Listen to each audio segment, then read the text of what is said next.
different team and that we had a really good chance of winning 5 more games. And it didn't get done. I think I gained an appreciation this year for that, making it to where we did, on how tough every series is. And you hear about it on TV, but until you really see how many hurdles you have to go through, it's really difficult. I thought we had a good chance to get to the dance, but obviously we didn't make it. Welcome back to the special off-season edition of Ducks Live. Brian, we keep the focus on head coach Bruce Boudreau. Certainly it was tough to swallow the Game 7 loss against the Chicago Blackhawks, but even if you go back to his Washington days, he's always found his way to get his teams to win. He received a vote of confidence from Bob Murray during this past season. How does he feel heading into the next season in the NHL? Well, if I know Bruce, he's excited. First and foremost, the thing that you notice when you look at the numbers for Bruce Boudreau is that he just wins all the time. His MO, if you will, as a head coach is for his teams to get out of the gate quickly, get way ahead of everyone else, and be able to use the last 10 or 15 games to get ready for the postseason. And that's definitely the game plan heading into this year again. So look for another quick start from the Ducks. Now, heading into this next NHL season, it will look a bit different over on the Ducks bench with the addition of a new assistant coach. Paul McLean is a very familiar face here in Anaheim during the Mike Babcock regime. He was part of the coaching staff. He went on to be an NHL head coach. In fact, won Coach of the Year with the Ottawa Senators not so long ago. And he is known as a guy that will control the Anaheim power play. And this is something that was a major concern, I know, to the Ducks, finishing in the bottom third in the power play during the regular season, almost inexplicable given the talent they have in the lineup. I expect that those numbers are going to go way up with Paul McLean here. Well, it's a 1-2 punch, if you will, for the Anaheim Ducks with General Manager Bob Murray and, of course, head coach Bruce Boudreau. As I mentioned earlier, our own Brian Hayward with an opportunity to sit down with Bob Murray and discuss a very busy offseason.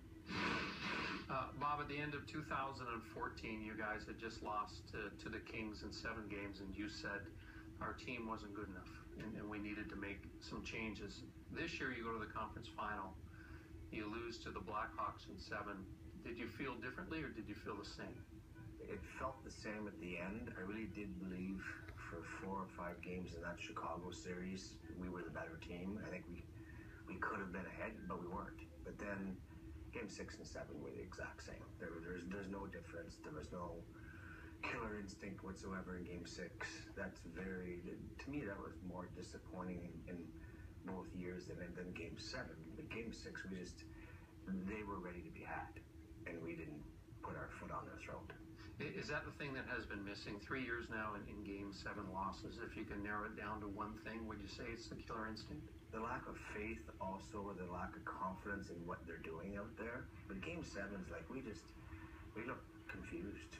And in the first 5 minutes of the game, you could tell, I just turned to look to our guys and I said, what the heck is going on out there? And we just weren't ready to play that game, and Chicago dictated the game. Some of the names that are leaving Anaheim: Bolesky, Boschman, Palmieri, Edom, Wisniewski. On the spectrum of managing the cap versus improving the team, the majority of these trades, which were they directed towards? Well, some. You take Bosch and Matt right off the top of them. Those are decisions that basically easily get made at the trade deadline. Are you going to trade them, or are you going to keep them? And we felt this year we had a chance to win. The opportunity was there, and we did get a good ride early in the playoffs, so it was worth it. Matt had a really good Calgary series, and so you take that chance, and you know the consequences when that happens. The disappointing thing is, we were able to replace Bosch, but I gave up another second-round pick. It's just some of our young forwards. We had to make space for other young forwards. There's expectations as you go forward here now, and the budget's a little higher because our revenue's gone up a little bit, but you also had success. So we're going to be fine with the cap, but the budget is we're under it as of now. Some of the players coming into town: Bieksa, Horkoff, Stewart. These are 3 veteran players. Are they going to have an impact, do you think, on the actual leadership that is going on inside the locker room? Is that part of the reason why these veterans were added in here?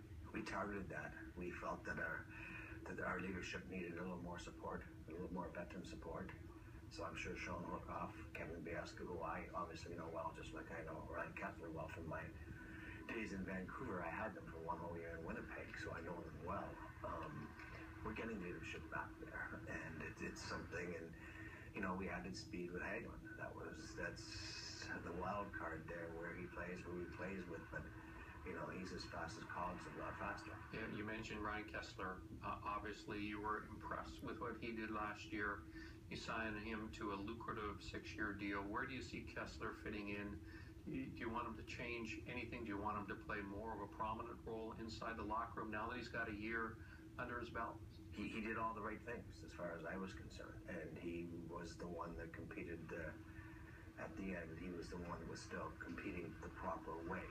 So it's more leadership, and I'm quite anxious to see how the locker room, how the chemistry in there works out. We'll go over to goaltending now.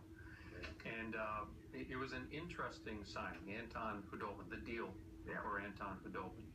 He will be your highest paid goaltender heading into training camp this season. So is there a set in stone plan at this point with Freddie Anderson, Khudobin, and John Gibson? I would say we know for a fact we have a quality backup, and he's not going to want to hear that. He's already told me he's going to fight for the starting job, so good for him.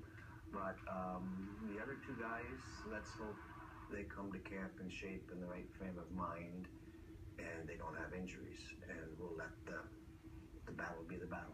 Next year, for the first year, San Diego Gulls come into existence for the second time. But you're going to have all your top prospects an hour and a half down the road. How is that going to change how you manage your assets in terms of how you'll be able to use the Gulls to make the team here in Anaheim better? First of all, I get to be around them more. They get to know me, I get to know them. I think that's critical. Instead of watching us practice on a Tuesday, I'll go down there and watch them practice. Cap-wise, it's very efficient. You won't see 22, 23 guys here all the time. Go on the road trips, of course you've got to take them with you, but right now we intend to use the up and down a whole bunch. This way we can put them on a train, we can put them on a bus, we can get them a car, lots of ways to get up and down to San Diego. Final question, Bob.